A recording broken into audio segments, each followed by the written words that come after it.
तो स्वागत है आपका एक नए वीडियो में। आज हम लोग CNT SPT एक्ट का प्रैक्टिस सेट नंबर 5 डिस्कस करेंगे। जैसा कि आपको पता है CNT और SPT से संबंधित हम लोग टोटल 20 प्रैक्टिस सेट कवर करेंगे और हर प्रैक्टिस सेट में आपका 20-20 जो है वो MCQ रहता है। और इस तरह से टोटल नंबर ऑफ हम लोग अगर MCQ की बात करें तो वो आपका 400 हम लोग कवर करेंगे। और इसमें जो है वो आपका CNT और SPT का जितना भी इम्पोर्टेंट जो भी एक्ट है, धारा है, वो आपका यहाँ पर कवर हो जाएगा। ठीक है, तो आज हम लोग प्रैक्टिस सेट नंबर 5 इसकी चर्चा करेंगे और इसमें हम लोग क्वेश्चन नंबर 1 पहला देखते हैं। तो क्वेश्चन नंबर 1 है कि CNT एक्ट के किस धारा में जोत यानी कि जो आपका खेत है, जो भूमि है, तो बोला जा रहा है कि CNT एक्ट के किस धारा में जोत के लगान में कमी करने से संबंधित उपबंध है। ठीक है ना। धारा 33, धारा 34, धारा 33 क्लॉज ए, धारा 34 क्लॉज ए। तो इसका सही उत्तर क्या है वो पूछा जा रहा है। तो अगर हम लोग CNT एक्ट का अगर हम लोग धारा 33 देखें, 33 नहीं बल्कि 33 क्लॉज ए, तो 33 क्लॉज ए देखें तो वहाँ बोला जा रहा है कि रैयत के जोत में लगान को जो है वो कम करने से संबंधित जितने भी प्रावधान है वो आपका धारा 33 क्लॉज ए में दिया हुआ है। तो CNT एक्ट का धारा 33 क्लॉज ए, उसमें किसी जो है CNT एक्ट की धारा 33 क्लॉज ए में जोत के लगान में कमी करने से संबंधित उपबंध दिए हुए हैं धारा 33 क्लॉज ए में। धारा 33 में हम लोगों को कुछ नहीं पढ़ना है। धारा 33 क्लॉज ए में जोत में लगान कमी करने से संबंधित उपबंध दिए हुए हैं। और अगर हम लोग धारा 34 की बात करें तो धारा 34 में जो है कि रैयत के द्वारा लगान में कमी करने के लिए उपायुक्त को आवेदन देने का प्रावधान है। 34 ए भी हम लोगों को नहीं पढ़ना है, 33 भी नहीं पढ़ना है, केवल 33 ए जानना है। और 33 ए में क्या है कि जोत के लगान में कमी करने से संबंधित जो भी उपबंध है वो आपका धारा 33 क्लॉज ए में है। और अगर जोत के लगान में अगर आपको कमी करना है, इसके लिए आपको आवेदन देना होगा उपायुक्त को, और उसका जो प्रावधान है वो आपका धारा 34 में है। ठीक है, इसको आप ध्यान में रखिएगा। तो पहला का सही उत्तर हो जाएगा ऑप्शन नंबर सी, धारा 33 क्लॉज ए। तो CNT एक्ट के धारा 33 क्लॉज ए के तहत जोत के लगान में कमी करने से संबंधित उपबंध है। और धारा 34 में अगर आपको जोत के लगान में कमी करना है तो इसके लिए उपायुक्त को आवेदन देना होगा। इसका उपबंध धारा 34 क्लॉज में है, 34 क्लॉज में नहीं बल्कि 34 में ही है।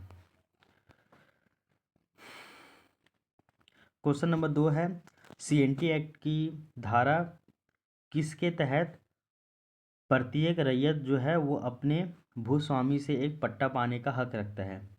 तो ये CNT एक्ट का किस धारा के तहत है। तो इसका जो सही उत्तर होगा आपका ऑप्शन नंबर बी जो है वो इसका सही उत्तर हो जाएगा, ऑप्शन नंबर बी, धारा 44। अब देखिए धारा 44 क्या कहता है, एक एक करके सबको देखना होगा। तो धारा 44 कहता है, देखिए जब आप चैप्टर नंबर 8 जब आप चैप्टर नंबर 8 की बात कीजिएगा तो चैप्टर नंबर 8 है आपका जोत और भूधृति के पट्टे और अंतरण। तो जोत और भूधृति के पट्टे और अंतरण ये आपका चैप्टर 8 है और ये आपका 44 से लेकर धारा 51 तक है। तो 44 से 51 चैप्टर नंबर 8 है। और वहीं चैप्टर नंबर 7 क्या है, अध्याय 4 और अध्याय 6 से छूट प्राप्त भूमि, ये आपका चैप्टर नंबर 7 है। और जो कि अगर हम लोग आर्टिकल की बात करें तो आपका आर्टिकल 43 होगा। और चैप्टर नंबर 8 में क्या है, जोत और भूधृति के पट्टे और अंतरण। तो जोत और भूधृति के पट्टे और अंतरण चैप्टर 8 है, 44 से 51 तक है। 44 में क्या बोला जा रहा है कि रैयत को जो है वो पट्टे पाने का हक है। तो रैयत को क्या है, तो रैयत को, प्रत्येक रैयत को अपने भूस्वामी से क्या है, तो पट्टा पाने का हक है। ये धारा 44 कहता है। धारा 45 उतना इम्पोर्टेंट नहीं है, धारा 45 उतना इम्पोर्टेंट नहीं है, आप उसको स्किप कर सकते हैं। धारा 46 कहता है कि रैयत को अपने अधिकारों के अंतरण पर प्रतिबंध। तो जो रैयत है उसको अपने अधिकारों के अंतरण पर क्या है, प्रतिबंध है। रैयत जो है वो अपना अधिकार को ट्रांसफ़र नहीं कर सकता है, उसके ऊपर क्या है, प्रतिबंध लगा हुआ है। ठीक है ना, धारा 46 कहता है। ठीक है, धारा 43 क्या कहता है, तो धारा 43 में आप पिछले क्लास में आपको ये बतलाया गया था कि किस किस भूमि पे जो है वो आपका जो है वो टैक्स नहीं लगेगा। तो ऐसी भूमि जिसका उपयोग सड़क, नहर, तटबंध, बांध के रूप में हो, या फिर ऐसी सरकार द्वारा किसी स्थानीय प्राधिकार या फिर रेलवे कंपनी के लिए अर्जित भूमि हो, या फिर किसी छावनी बोर्ड के भीतर भूमि हो, ये तो ऐसे भूमि पे जो है वो आपका टैक्स नहीं लगेगा, लगा नहीं लगेगा। ये आपका धारा 43 कहता है। ठीक है। धारा 44 क्या कहता है? तो जो भी रैयत होगा उसको भूस्वामी से पट्टे पाने का अधिकार है, धारा 44। धारा 45 याद नहीं रखिएगा। धारा 46 कहता है कि रैयत को अपने अधिकार के अंतरण पर प्रतिबंध है, यानी कि अपना अधिकार को ट्रांसफर नहीं कर सकता है। धारा 47 क्या कहता है कि न्यायालय के आदेश के अधीन रैयती अधिकार के विक्रय पर प्रतिबंध। तो न्यायालय के आदेश के अधीन जो भी रैयत का जो भी अधिकार है उसको आप बेच नहीं सकते, यानी कि उसके ऊपर भी प्रतिबंध है। फिर आइए धारा 48। धारा 48 क्या कहता है कि जो भी भूंयरी भूमि है तो भूंयरी भूमि के अंतरण पर यानी कि उसके भी ट्रांसफ़र पर प्रतिबंध है। ठीक है ना। और धारा 49 क्या कहता है? कुछ कुछ प्रयोजनों को छोड़कर भूंयरी भूधृति का अंतरण किया जा सकता है, मतलब कुछ कुछ कंडीशन में किया जाएगा।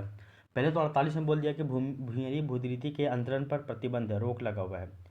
फिर बोला गया कि कतिपय यानी कि खास प्रयोजनों के लिए भूंयरी भूधृति का अंतरण हो सकता है, ये धारा 49 कहता है। ठीक है ना, इसको भी आप याद रखिएगा। यहाँ तक की बात है। तो CNT एक्ट की जो धारा है, धारा 44 के अधीन प्रत्येक रैयत को अपने भूस्वामी से एक पट्टा पाने का जो है वो अधिकार है। अब चलिए क्वेश्चन नंबर 3। बोला जा रहा है कि CNT एक्ट के किस धारा में रैयतों के अधिकार के अंतरण पर जो है वो प्रतिबंध लगा हुआ है? तो CNT एक्ट का कौन सा ऐसा धारा है, किस धारा में जो है वो रैयतों के अधिकार के अंतरण पर जो है वो प्रतिबंध लगा हुआ है? किस में लगा हुआ है? तो अभी आपको बताया गया था कि रैयतों को अपने अधिकारों के अंतरण पर अपने अधिकार को ट्रांसफ़र नहीं कर सकता है, प्रतिबंध लगा हुआ है। और ये धारा 46 में ये बात कहा गया है, धारा 46 में, तो इसको याद रखिएगा। तो CNT एक्ट का धारा 46 कहता है कि रैयतों को अपने अधिकारों के अंतरण पर क्या है, प्रतिबंध है। ठीक है ना। धारा 42 की अगर हम लोग यहाँ बात करें तो धारा 42 क्या कहता है कि यदि रैयत जो है वो उचित और समय पे लगान देने से इनकार कर देता है तो ऐसे में भूस्वामी रैयत को बेदखल करने के लिए उपायुक्त के पास आवेदन दे सकता है, धारा 42 है। धारा अगर हम लोग 46 की बात करें तो बोला जाता है कि रैयत के अधिकारों के अंतरण पर क्या है, प्रतिबंध है, ये धारा 46 कहता है। धारा 46 ये हो गया। उसके बाद धारा 47 कहता है कि न्यायालय के आदेश के अधीन रैयती अधिकार का विक्रय पर प्रतिबंध।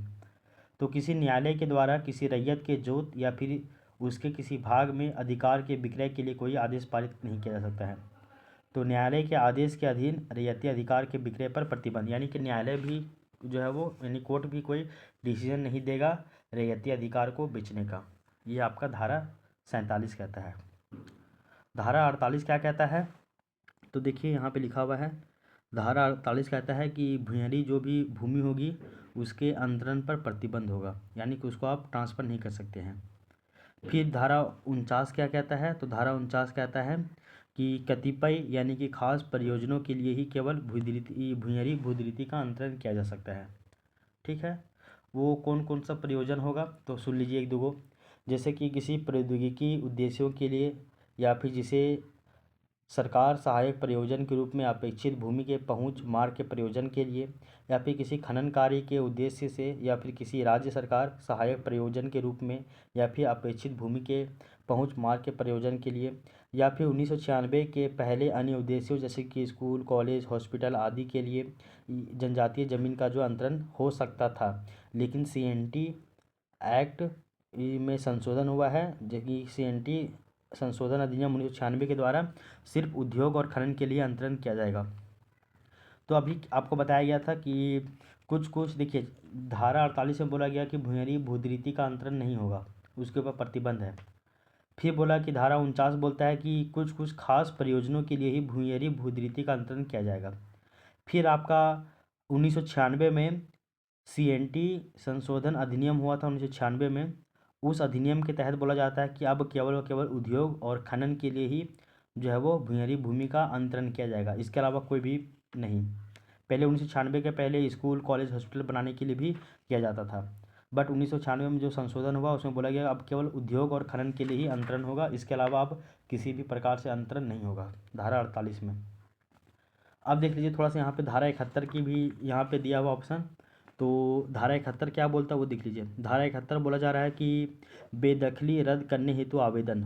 तो अगर आपको बेदखली को अगर रद्द करना है तो उसके लिए आवेदन दे सकते हैं धारा 71 के तहत। तो कोई काश्तकार बेदखल होने की स्थिति में बेदखली की तारीख से अगले 1 वर्ष के भीतर काश्तकारी बहाल करने हेतु उपायुक्त को आवेदन जो है वो दे सकता है। तो अगर किसी को बेदखल किया गया है तो ऐसे में बेदखली को रद्द करना है तो ऐसे में आप उपायुक्त के पास आवेदन दे सकते हो कि हम बेदखल हो गए हैं तो इस बेदखली को रद्द कीजिए, ठीक है ना। तो चैप्टर नंबर जो 10 है आपका भूस्वामी और काश्तकार के लिए प्रकीर्ण उपबंध, धारा 64 से 75 ऐसा। अब आइए ये क्वेश्चन नंबर 4 बोला जा रहा है कि यदि अनुसूचित जनजाति यानी कि एसटी, अनुसूचित जाति यानी कि एससी और पिछड़ा वर्ग यानी कि ओबीसी का कोई जो रैयत है वो अपने अधिकारों का अंतरण करता है अपने ही समुदाय में, तो ऐसे में वो व्यक्ति कहाँ का होना चाहिए? उसी जिला का होना चाहिए, उसी राज्य का होना चाहिए, उसी थाना क्षेत्र का होना चाहिए या फिर उसी पंचायत का होना चाहिए? तो यदि कोई व्यक्ति एससी एसटी या फिर ओबीसी जो है व्यक्ति जो है वो कोई रैयत है वो अपने अधिकारों का अंतरण करना चाहता है अपने समुदाय में ही करना चाहता है। एससी जो है एसटी को ही एसटी को ही एससी एससी को ही और ओबीसी को ही बेच रहा है, अपने समुदाय में ही दे रहा है। तो ऐसे में क्या होना चाहिए मैंडेटरी? तो इसका जो सही उत्तर हो जाएगा ऑप्शन नंबर सी, यानी कि उसी थाना क्षेत्र का वो व्यक्ति होना चाहिए, उसी थाना क्षेत्र का व्यक्ति होना चाहिए। तो यदि कोई अनुसूचित जनजाति, अनुसूचित जाति, पिछड़ा वर्ग का कोई रैयत अपने अधिकारों का अंतरण अपने ही समुदाय में करना चाहता है तो वह जो व्यक्ति है जिसको वो अंतरण कर रहा है वह भी उसी थाना क्षेत्र का होना चाहिए। अब आइए क्वेश्चन नंबर 5।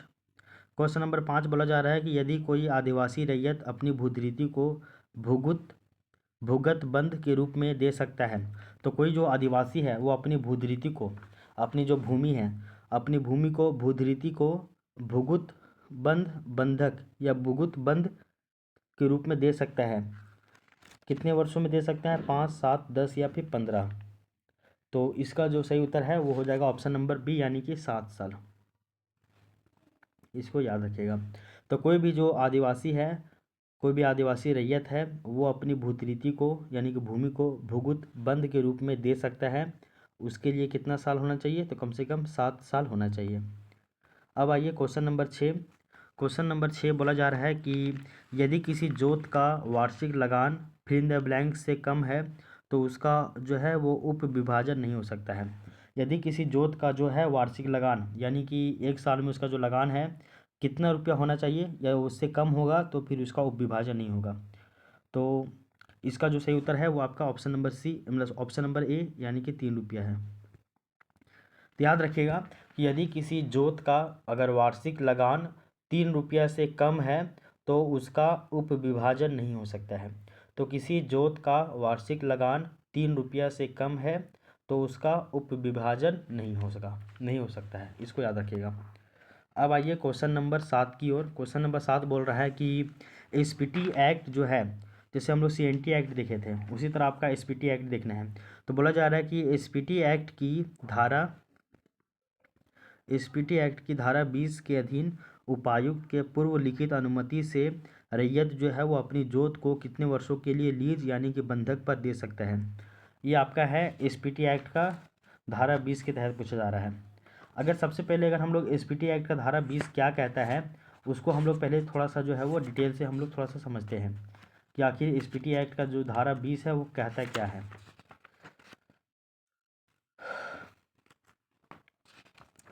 देखिए एसपीटी एक्ट जो धारा 20 है, एसपीटी एक्ट में चैप्टर नंबर 3 जो है वो आपका है रैयत, जो कि आपका धारा 12 से लेकर 26 तक आता है। और जिसमें अगर धारा 20 की बात कीजिएगा तो यहाँ पे बोला जा रहा है कि रैयत के अधिकार का अंतरण। अगर आप रैयत के अधिकार का अंतरण कर रहे हैं तो रैयत के अधिकारों का अगर आप अंतरण कर रहे हैं तो वो आपका धारा 20 में आएगा, ठीक है ना। किस में आएगा? 20 में आएगा।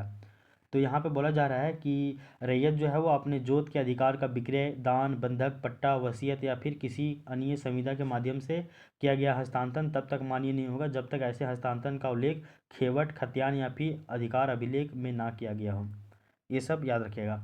और इसी में ये बोला जा रहा है कि इसी में जो है वो बोला जा रहा है कि इस किसी अनुमंडल में उपायुक्त के पूर्व लिखित अनुमति से कोई रैयत जो है वो अपनी जोत को 1 वर्ष के लिए लीज पे दे सकता है। कितना साल के लिए? तो 1 साल के लिए जो है वो अपनी अपनी जोत को जो है वो लीज पे दे सकता है। तो इसका सही उत्तर हो जाएगा ऑप्शन नंबर सी, यानी कि 1 वर्ष। ठीक है, क्या बोला गया है एक बार इसको फिर से याद रखिएगा। तो ध्यान सुनिए कि किसी भी अनुमंडल में उपायुक्त के पूर्व लिखित अनुमति से, तो पहले इसमें क्या होगा कि उपायुक्त के जो है वो पूर्व लिखित अनुमति, यानी कि पहले उपायुक्त जो है वो आपका अनुमति देगा पहले लिख के, और उपायुक्त के पूर्व लिखित अनुमति से रैयत जो है वो अपनी जोत को कितने वर्षों के लिए लीज यानी कि बंधक पे दे सकता है। तो बोला जा रहा है कि किसी अनुमंडल में उपायुक्त के पूर्व लिखित अनुमति से कोई जो रैयत है वो अपनी जोत को 1 वर्ष के लिए ही लीज पे दे सकता है। कितना वर्ष के लिए? तो आपका 1 साल के लिए ही जो है वो लीज यानी कि बंधक के रूप में दे सकता है, 1 साल के लिए ही। इसको याद रखिएगा। और धारा 20 किस में आएगा? रैयत में, 12 से 26 एसपीटी एक्ट में। ठीक है, अब आइए क्वेश्चन नंबर 8। बोला जा रहा है कि यदि कोई आदिवासी रैयत अपनी विधवा माँ या फिर अपनी मृत्यु के पश्चात जीवन निर्वाह करने के लिए अपनी पत्नी को भूमि दान करता है तो वह भूमि क्या होगी? तो यदि कोई जो आदिवासी रैयत है वो अपनी विधवा माँ या फिर अपनी मृत्यु के पश्चात जो है वो जीवन निर्वाह करने के लिए जो है वो अपनी वाइफ को, अपनी पत्नी को भूमि दान करता है तो वह भूमि क्या होगी? कुल जोता का आधा से अधिक होगा, या फिर कुल जोत का आधा से अधिक नहीं होगा, या फिर कुल जोत का 1/4 होगा, या फिर अपने इच्छा अनुसार होगा। तो इसका सही उत्तर क्या होगा? तो इसका सही उत्तर हो जाएगा ऑप्शन नंबर बी, यानी कि कुल जोत का जो है वो आधा से अधिक नहीं होगा। कुल जोत का आधा से अधिक नहीं होगा। तो यदि कोई आदिवासी रैयत है, तो यदि कोई आदिवासी रैयत जो है वो अपनी विधवा माँ या फिर अपनी मृत्यु के बाद अपनी पत्नी को जीवन निर्वाह करने के लिए अगर भूमि दान कर रहा है तो वह जो भूमि है वो कुल जोत का आधा से अधिक नहीं होगा।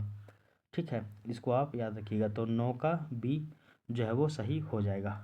सही उत्तर 9 का बी।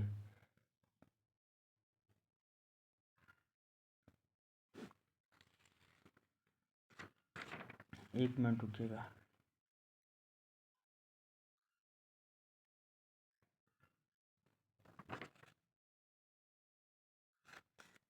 तो 8 का बी हो जाएगा ना। तो यदि कोई आदिवासी वाला हो गया तो कुल जोत का वो आधा से अधिक नहीं होगा। इसको आप याद रखिएगा। नेक्स्ट चलिए आप क्वेश्चन नंबर 9 की ओर। तो बोला जा रहा है कि एसपीटी एक्ट के तहत कोई जो गैर आदिवासी रैयत है वो अपनी भूमि को कितने वर्षों के लिए पूर्ण भूगुत बंद रख सकता है?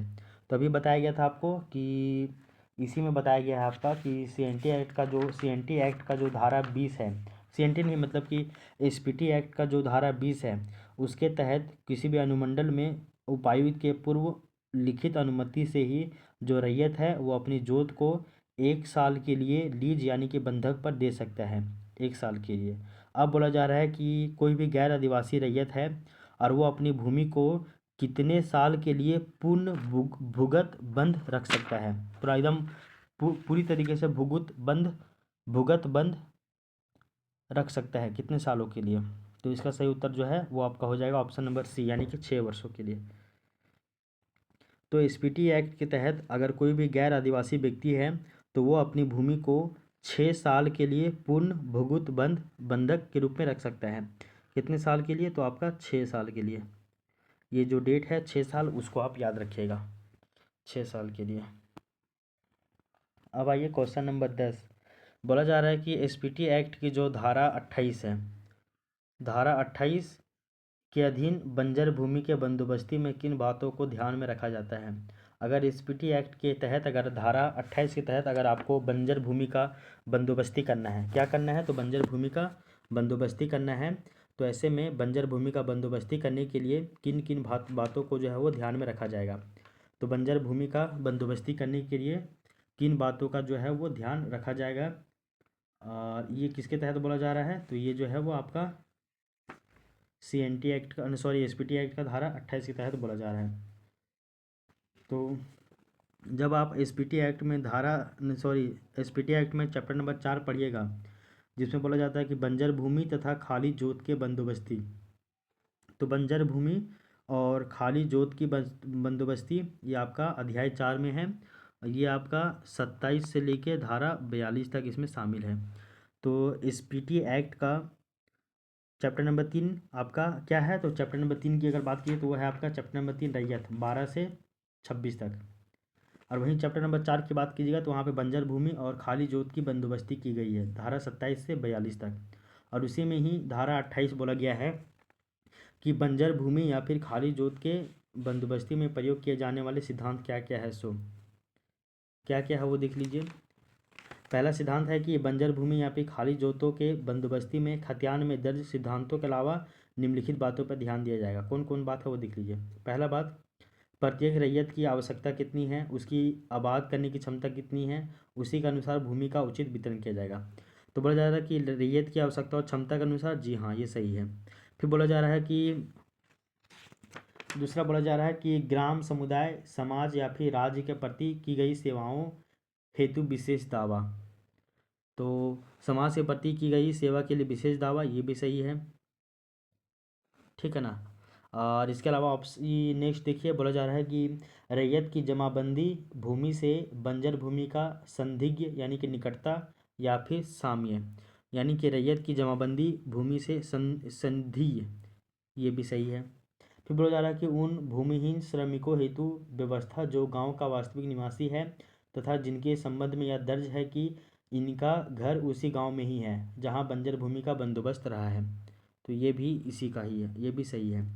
तो याद रखिएगा कि SPT एक्ट का जो धारा 28 है, तो धारा 28 के तहत क्या किया गया है, बंजर भूमि के बंदोबस्ती का जो है वो बात किया गया है। धारा अगर हम लोग 27 की बात करें, धारा 27 की, तो धारा 27 में बंजर भूमि के बंदोबस्ती पट्टे के द्वारा किया जाएगा। तो बंजर भूमि की जो बंदोबस्ती है वो आपका पट्टे के द्वारा किया जाएगा। और जब भी बंजर भूमि की बंदोबस्ती होगा तो उसके बाद उसकी 4 कॉपी बनाई जाएगी। एक कॉपी जो उपायुक्त को दिया जाएगा, एक कॉपी रैयत को दिया जाएगा, एक कॉपी भूस्वामी को दिया जाएगा और एक कॉपी ग्राम प्रधान या फिर मूल रैयत को दिया जाएगा। ये आपका धारा 27। उसके बाद धारा 28 आता है, और धारा 28 में बोला जाता है कि बंजर भूमि या फिर जो खाली जोत है इसकी बंदोबस्ती में प्रयोग किए जाने वाले जितने भी सिद्धांत हैं उन सभी सिद्धांतों को इसमें शामिल किया गया है धारा 28 में, ठीक है। ये धारा 28 हो गया। धारा 29 में हो गया कि बंजर भूमि की बंदोबस्ती हेतु उपायुक्त की अनुमति। तो जब भी आपको बंजर भूमि की अगर बंदोबस्ती करना है बंजर भूमि का, तो बंजर भूमि की बंदोबस्ती करने के लिए आपको जो है वो उपायुक्त की अनुमति लेना होगा, ठीक है। ये आपका 29 में आ जाएगा, ठीक है। इस तरह से करके आपको जो है वो याद रखना है। अब आइए क्वेश्चन नंबर 11। बोला जा रहा है कि भूस्वामी के द्वारा भूधिरिति या फिर रैयत जोत का अर्जन जो है वो कुछ विशेष परिस्थितियों में किया जा सकता है। इसका जो प्रावधान है वो किस एक्ट में किया गया है, इसका जो प्रावधान है वो आपका किस एक्ट में किया गया है वो आपको बतलाना है। तो ये आपका CNT एक्ट का जो है धारा 50 जो है वो इसमें चर्चा किया गया। धारा 50 में, धारा 50 क्या है वो देख लीजिए। धारा 50 में सिंपल जो है वो बात बोला गया धारा 50 में कि भूस्वामी और भूधिरिति या फिर जोत का अर्जन। तो भूस्वामी द्वारा जो है, भूस्वामी के द्वारा भूधिरिति या फिर जोत का अर्जन, सामान्य अर्थ इसका होता है कि किस आधार पे भूस्वामी जो है वो रैयत से भूमि वापस ले सकता है। तो कुछ कुछ क्राइटेरिया है जिस क्राइटेरिया के आधार पे भूस्वामी जो है वो मतलब कि भूमि को वापस ले सकता है। तो ये आपका धारा 50 में बात कहा गया है, ठीक ना। तो ये धारा 50 में कहा गया है।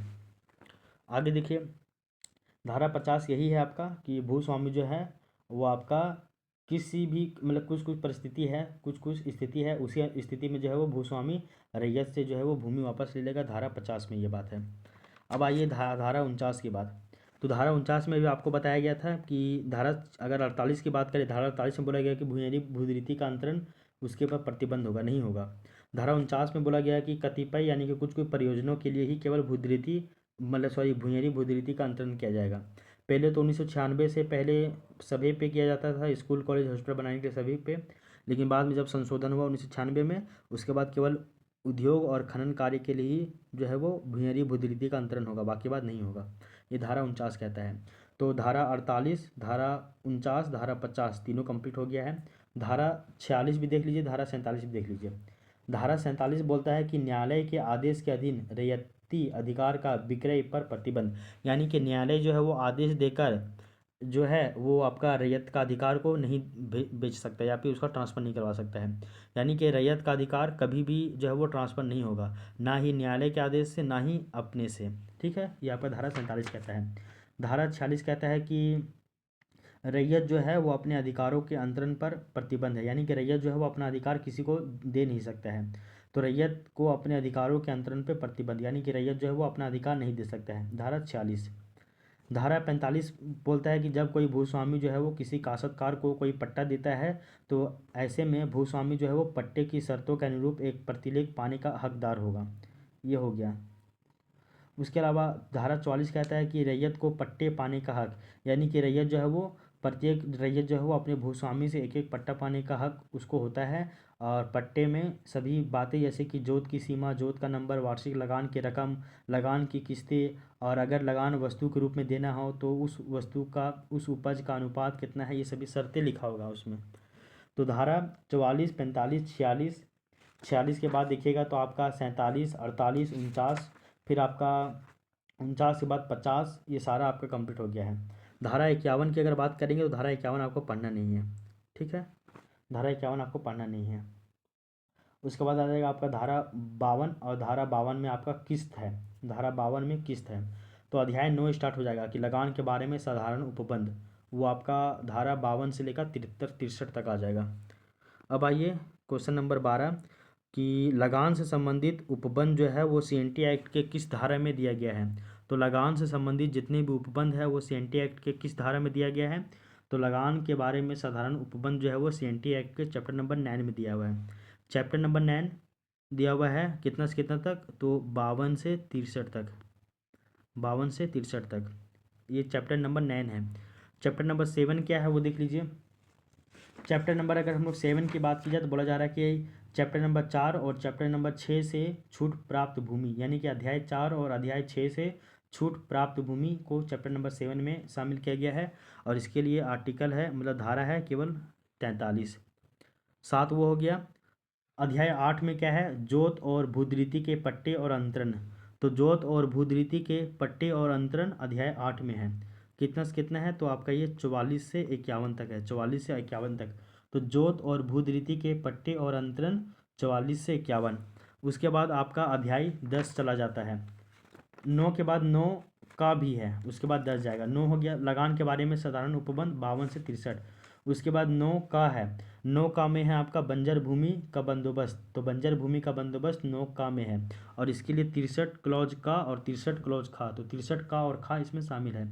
उसके बाद अध्याय 10 क्या है, तो भूस्वामी और काश्तकारों के लिए प्रकीर्णित जितने भी उपबंध है, और ये आपका धारा 64 से धारा 75 तक शामिल है। तो धारा 64 से लेकर धारा 75 तक इसमें शामिल किया गया है। तो धारा 64 से धारा 75 तक इसमें शामिल किया गया है भूस्वामी और काश्तकार के लिए प्रकीर्णन उपबंध को। ठीक है, आई होप यहाँ तक की बातें आपको समझ में आ गई होगी। अब आइए क्वेश्चन नंबर 13। क्वेश्चन नंबर 13 बोला जा रहा है कि किसी रैयत का लगान बकाया है, तो भूस्वामी बकाये लगान का अधिकतम कितने प्रतिशत की दर से साधारण ब्याज जो है वो ले सकता है। तो अगर किसी भी रैयत का जो है वो लगान बाकी है, तो ऐसे में जो भूस्वामी है यानी कि लैंडलॉर्ड जो है वो बकाये लगान का जो है वो अधिकतम, यानी कि कितना मैक्सिमम, कितना परसेंटेज के रूप में जो है वो परसेंटेज की दर से कितना साधारण ब्याज जो है वो सिंपल इंटरेस्ट ले सकता है। तो इसका जो सही उत्तर होगा वो हो जाएगा आपका ऑप्शन नंबर डी, यानी कि 6.25, 6.25 यानी कि 6.25%, 6.25, यानी कि 6.25%। तो बोला जा रहा है कि यदि किसी रैयत का अगर लगान बाकी है, तो ऐसे में जो भूस्वामी होगा वो बाकी लगान पे जो बकाया जो लगान है, उस बकाया लगान पर मैक्सिमम 6.25% की दर से साधारण ब्याज ले सकता है, इससे ज़्यादा नहीं लेगा। अब आइए क्वेश्चन नंबर 14।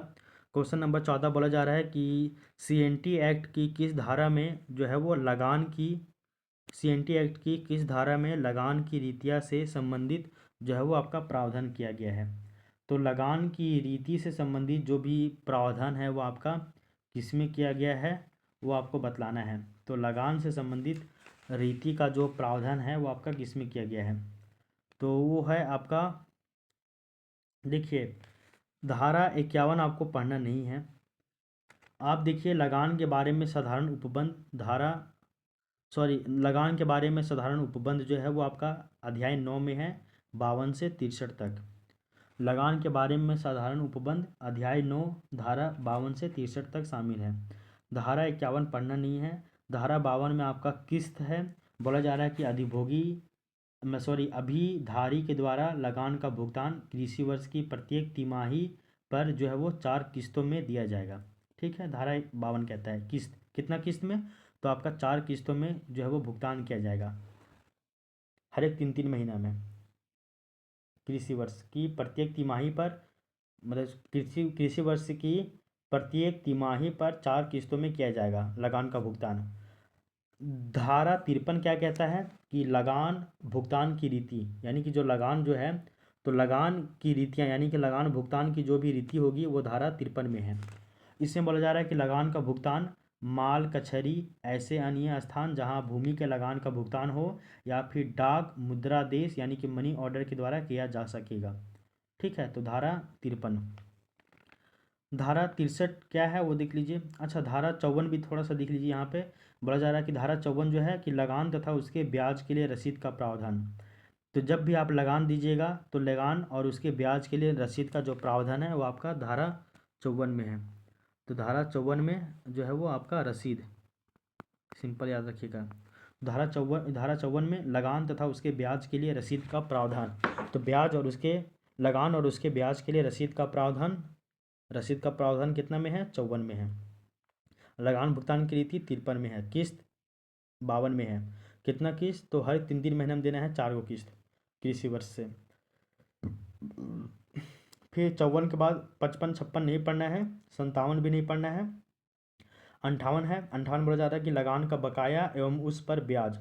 तो लगान का जो बकाया होगा और उस पर जो ब्याज होगा ये आपको इसमें है, धारा 58 में है। अच्छा, ये अभी हम लोग देखे थे ना कि किसी रैयत का अगर लगान बकाया है तो भूस्वामी जो है वो बकाया लगान पे अधिकतम 6.5 रुपया मतलब कि 6.25% की दर से साधारण ब्याज ले सकता है। ये आपका धारा 58 में बोला गया है। किसमें, धारा 58 में बात कहा गया ये। ठीक है, इसको याद रखिएगा। और ये भी याद रखिएगा कि यदि अभिधारी की किसी कृषि वर्ष के बकाया लगान का भुगतान अगले कृषि वर्ष के अंदर कर देता है तो बकाया राशि 3% से अधिक ब्याज नहीं लगेगा। ठीक ना। तो जो भी रैयत है वो अगर बकाया जो मतलब रैयत जो है वो कृषि वर्ष का जो बकाया लगान जो है, लगान का भुगतान जो है वो अगले कृषि वर्ष के पहले ही कर देगा, तो ऐसे में 3% लगेगा।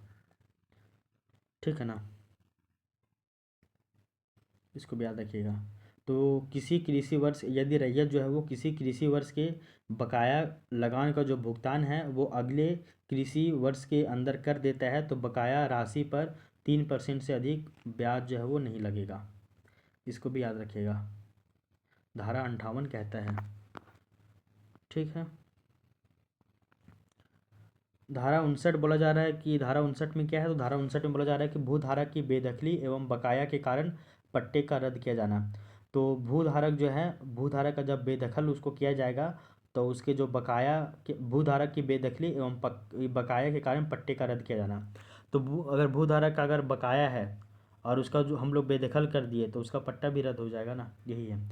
और धारा 60 में क्या है, तो धारा 60 में बोला जा रहा है कि लगान के बकाये का काश्तकार का प्रथम भार होना। और धारा 61 में बोला गया है कि वस्तु रूप में दे लगान का रूपांतरण। ठीक है ना, ये सभी याद रखिएगा। धारा 63 भी थोड़ा सा इंपॉर्टेंट है। धारा 63 में बोला जा रहा है कि भूस्वामी के द्वारा लगान के अतिरिक्त अवैध रकम वसूलने पर दंड। तो भूस्वामी जो है वो लगान के अलावा अवैध रकम वसूलने पर उसको दंड मिलेगा। धारा 63 कहता है ये चीज़। धारा 63 बोला जा रहा है कि धारा 63 के अनुसार जो भूस्वामी है वो भूस्वामी के द्वारा लगान के अलावा अवैध रकम वसूलने पर उसको दंड है। अब आइए क्वेश्चन नंबर 15। क्वेश्चन नंबर 15 बोल रहा है कि सीएनटी एक्ट की धारा किस किस धारा के अधीन बंजर भूमि की बंदोबस्ती की जो है वो रद्द किया जा सकता है। तो बंजर भूमि की बंदोबस्ती जो है वो आपको रद्द करना है, तो वो है आपका किस में।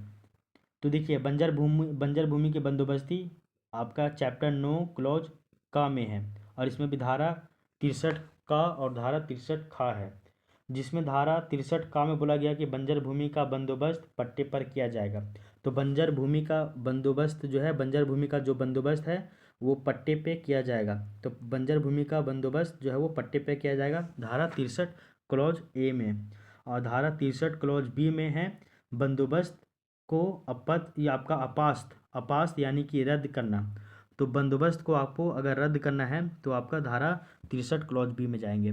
तो बंदोबस्त भूमि को अगर रद्द करना है तो आप धारा 63 क्लॉज बी में जाइएगा, और बंजर भूमि का बंदोबस्त पट्टे पर किए करेंगे तो आपका धारा 63 क्लॉज ए में रहिएगा।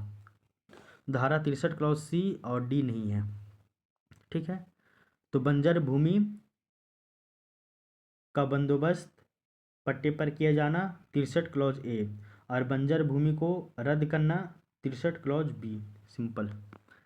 आइए अब क्वेश्चन नंबर 16। तो बोला जा रहा है कि एसपीटी एक्ट की धारा 12 में रैयतों के वर्ग में कौन शामिल नहीं है। तो रैयत के वर्ग में कौन कौन शामिल नहीं है। एसपीटी एक्ट में भी देखिए, सीएनटी एक्ट में भी हम लोग देखे रैयत में 4 गो है, उसी तरह एसपीटी एक्ट में भी रैयत है। और रैयत में कौन कौन शामिल नहीं है वो देखिए। पहले तो आपका निवासी जमाबंदी रैयत है, गैर निवासी जमाबंदी रैयत है, और आपका नए रैयत है। तो जमाबंदी रैयत, नए दर्ज रैयत, तो नए रैयत भी इसमें शामिल है। कौन शामिल नहीं है, गैर निवासी जमाबंदी रैयत, ये भी शामिल है, ठीक है ना। और जमाबंदी रैयत तो निवासी जमाबंदी रैयत होगा, जमाबंदी रैयत नहीं होगा। तो 16 का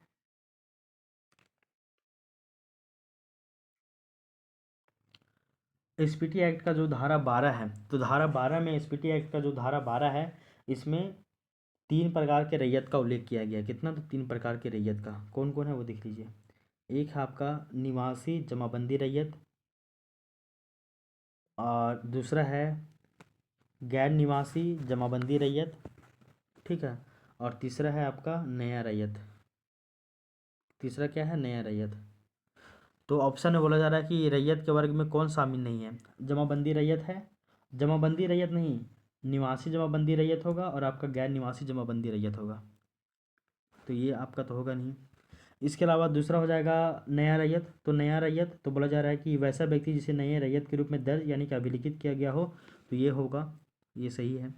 और तीसरा है गैर निवासी जमाबंदी रैयत। तो निवासी जमाबंदी रैयत भी होगा और आपका गैर निवासी जमाबंदी रैयत भी होगा। तो 2 और 3 दोनों हो जाएगा।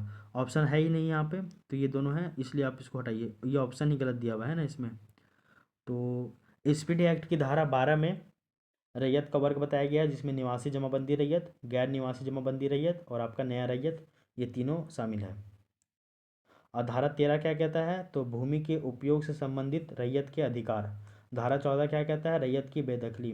धारा 15 क्या कहता है, रैयत को ईंट और खपड़े बनाने का अधिकार। धारा 16 क्या कहता है, रैयत को अपने जोत पर बांध, तालाब आदि के निर्माण और मछली पालन करने का अधिकार। धारा 17 क्या कहता है, रैयत का जो है वो अपनी जोत पर ब्रिज संबंधी अधिकार। और धारा 18 रैयत को मकान बनाने का अधिकार। धारा 19 रैयत जोत का विभाजन और लगान का वितरण, ये सभी इसमें है। धारा 20 में है रैयत के अधिकार का अंतरण। ऐसे करके इसको रिलेट करते जाइए। Question number 17। एसपीटी एक्ट के अनुसार जो रैयत है, रैयत को अपनी जोत पर से महुआ वृक्ष काटने के लिए किसकी अनुमति लेना होगा। तो यहाँ भी है, बताया जा रहा है, ये धारा 17 में है, ठीक है ना। धारा 17 में क्या है कि रैयत को अपनी जोत पर वृक्ष संबंधी अधिकार धारा 17 में है।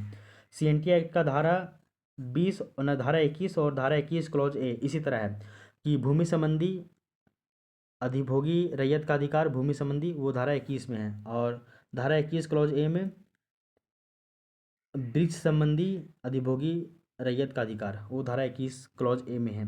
तो ही बोला जा रहा है इसमें एसपीटी एक्ट में कि रैयत के द्वारा अपनी जोत पर जो भी उपलब्ध महुआ वृक्ष है, इसको वो एसडीओ मतलब होता है सब डिविजनल ऑफिसर, यानी कि अनुमंडल पदाधिकारी की अनुमति के बगैर वो काट नहीं सकता, यानी कि एसडीओ की अनुमति लेगा तभी वो काटेगा।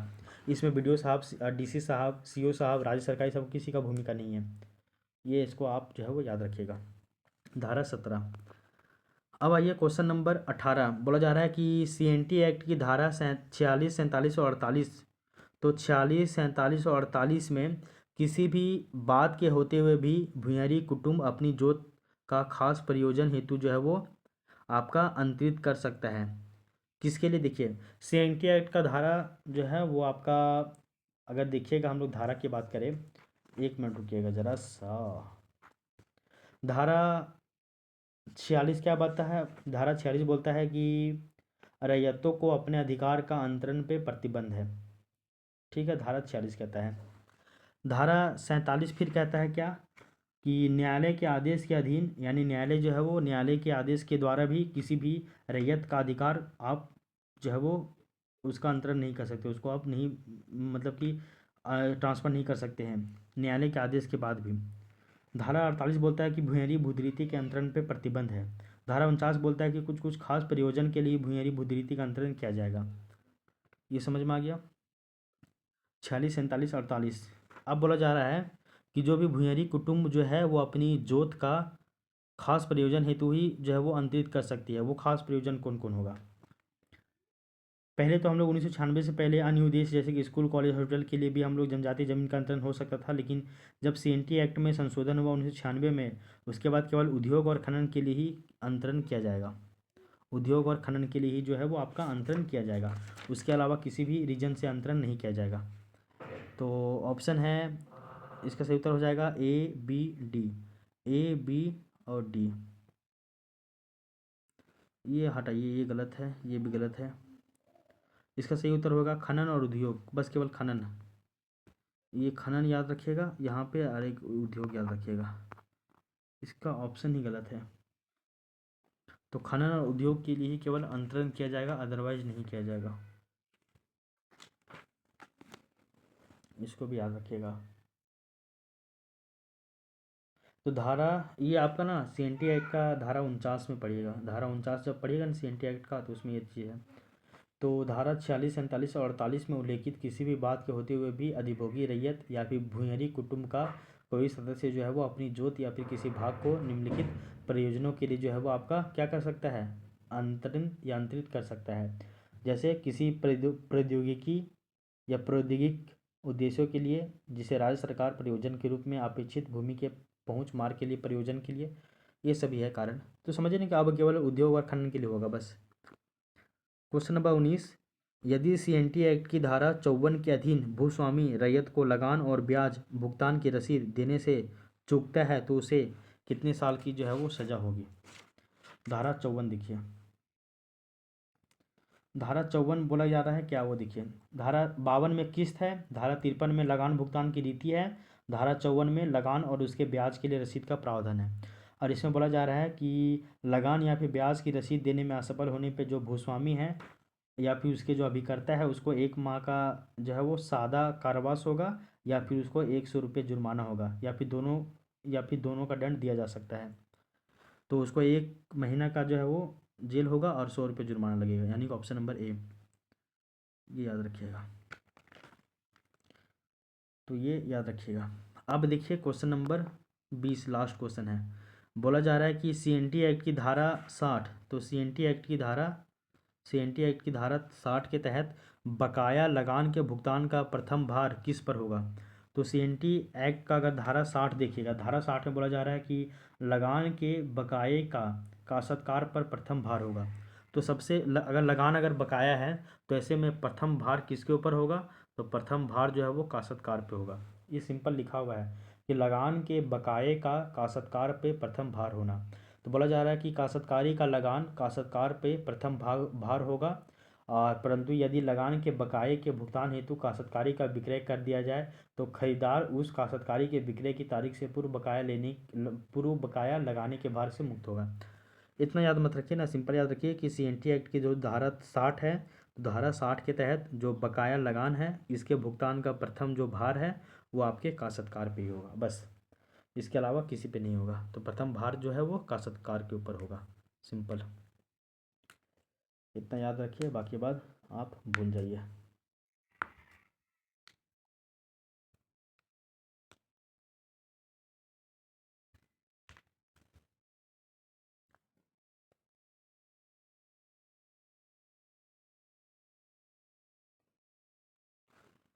तो इस तरह से देखिएगा तो आप प्रैक्टिस सेट नंबर 5 आपका पूरा कंप्लीट हो गया है। प्रैक्टिस सेट नंबर 5 आपका जो है वो पूरा कंप्लीट हो गया है। अब हम लोग प्रैक्टिस सेट नंबर 6 की ओर चलेंगे और वो आपका कल पढ़ेंगे। तो काफ़ी ज़्यादा लंबा वीडियो बन गया ना। ठीक है, फिर मिलते हैं नेक्स्ट वीडियो में। तो तब तक के लिए thank you, take care, bye bye, आपका दिन शुभ हो।